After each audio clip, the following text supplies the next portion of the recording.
নমস্কার বন্ধুরা, আমি আরোহী। আপনারা শুনছেন রাত ৯টার গল্প। আপনাদের সবার প্রিয় চ্যানেল সুমন ডিজিটাল অ্যানিমেশনে আপনাদের স্বাগত। আজ থেকে শুরু হলো আমাদের নতুন সাপ্তাহিক সিরিজ রাত ৯টার গল্প। ঠিক এই সময়ে আমরা আপনাদের জন্য নিয়ে আসব একটি রোমাঞ্চকর, গা ছমছমে বা রহস্যময় গল্প, যা আপনার রাতের ঘুম কেড়ে নেবে। এই সিরিজের প্রথম পর্বের নাম নিশুতি রাতের অতিথি, রায়চৌধুরী বাড়ির রহস্য। এই গল্পটি এক পুরনো জমিদার বাড়ি, এক হারানো আত্মা এবং এক ভয়ঙ্কর পরিণতির কথা বলবে। আপনারা যারা রাতের গভীরে রহস্য ভালোবাসেন, তাদের জন্য এই গল্পটি একদম পারফেক্ট। গল্পের পুরো রোমাঞ্চ উপভোগ করতে হেডফোন ব্যবহার করতে পারেন।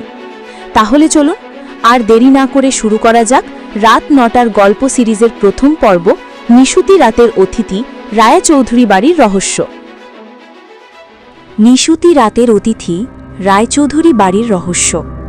প্রাচীন রায়চৌধুরী বাড়ি দাঁড়িয়ে আছে গ্রামের এক প্রান্তে, যেখানে সন্ধ্যা নামলেই একটা থমথমে নীরবতা নেমে আসে। লোকমুখে শোনা যায় এই বাড়িতে কেউ থাকতে পারে না, কারণ প্রায় ৫০ বছর আগে বাড়ির শেষ বংশধর কমলা দেবী এক রহস্যজনক পরিস্থিতিতে মারা গিয়েছিলেন। নিঝুম রাত আর অচেনা শব্দ। গল্পটি শুরু হয় অর্ণব নামে এক শহর ফেরত যুবককে নিয়ে। চাকরির সূত্রে অর্ণবকে সেই গ্রামের কাছাকাছি থাকতে হয় এবং বাধ্য হয়ে তাকে কয়েক রাতের জন্য পুরনো রায়চৌধুরী বাড়ির এক প্রান্তে ডেরা বাঁধতে হয়। প্রথম রাত, অর্ণব তার লণ্ঠনের আলোয় একটা পুরনো বই পড়ছিল। বাইরে তখন ঝিঁঝি পোকার একঘেয়ে ডাক আর বাতাসের শো শো শব্দ। হঠাৎ সে ওপরের তালা থেকে এক ধরনের শব্দ শুনতে পেল, যেন কেউ পা টেনে টেনে হাঁটছে, সঙ্গে একটা মৃদু কান্নার আওয়াজ। অর্ণব প্রথমে ভাবল ইঁদুর বা অন্য কোনো প্রাণী, কিন্তু শব্দটা ধীরে ধীরে সিঁড়ির দিকে এগিয়ে আসতে লাগল। কান্নার সুরটা এখন আরও স্পষ্ট, একটা মহিলার চাপা আর্তনাদ। অর্ণবের বুকের ভেতর ধুকপুকানি বেড়ে গেল। সে লণ্ঠনের আলোটা চেপে ধরল। আবছা মূর্তি আর একটি হারানো রুমাল। শব্দটা ঠিক তার দরজার বাইরে এসে থেমে গেল। অর্ণব কাঠ হয়ে বসে রইল। মিনিট খানেকের নীরবতার পর দরজার তলা দিয়ে একটা জিনিস গড়িয়ে এলো, একটি পুরনো ভাঁজ করা রুমাল। রুমালটিতে পারস্যের নকশা করা আর মাঝখানে সামান্য রক্তর মতো কালচে দাগ। সাহস করে অর্ণব উঠে দরজাটা খুলল। করিডরটা সম্পূর্ণ ফাঁকা, কিন্তু বাতাসটা যেন হঠাৎ ঠান্ডা বরফের মতো হয়ে গেছে। দূরে সিঁড়ির শেষে আবছা একটা ছায়ামূর্তি দেখতে পেল সে, সাদা শাড়ি পরা, যার পিঠ তার দিকে ফেরানো। মূর্তির লম্বা চুলগুলো যেন বাতাসের অভাবেও দুলছে। কে? অর্ণব ফিসফিস করে জিজ্ঞেস করল। ছায়ামূর্তিটি নড়ল না, কেবল তার পিঠ থেকেই যেন হিমশীতল হাসি ভেসে এলো। অর্ণব ভয়ে চিৎকার করতে পারল না। সে দেখল মূর্তিটির পায়ে কোনো জুতো নেই এবং পা দুটো যেন মাটির ওপর দিয়ে সামান্য ভেসে আছে। সত্যের উন্মোচন। পরের দিন সকালে অর্ণব সেই রুমালটি গ্রামের এক প্রবীণ ব্যক্তির কাছে নিয়ে গেল। রুমালটি দেখেই প্রবীণ ব্যক্তি চমকে উঠলেন। তিনি বললেন, এই রুমালটি, এটি কমলা দেবীর। মৃত্যুর আগে তার হাতেই এই রুমালটি শেষবার দেখা গিয়েছিল। তিনি অর্ণবকে জানালেন যে কমলা দেবীকে তার পরিবারের লোকেরাই সম্পত্তির লোভে খুন করে এবং তার মৃতদেহ বাড়ির পেছনের কূপের পাশে পুঁতে দেয়।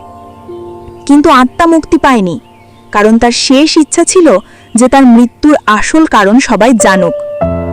অর্ণব বুঝতে পারল কমলা দেবী তাকে ভয় দেখাতে আসেননি, এসেছিলেন সাহায্য করতে।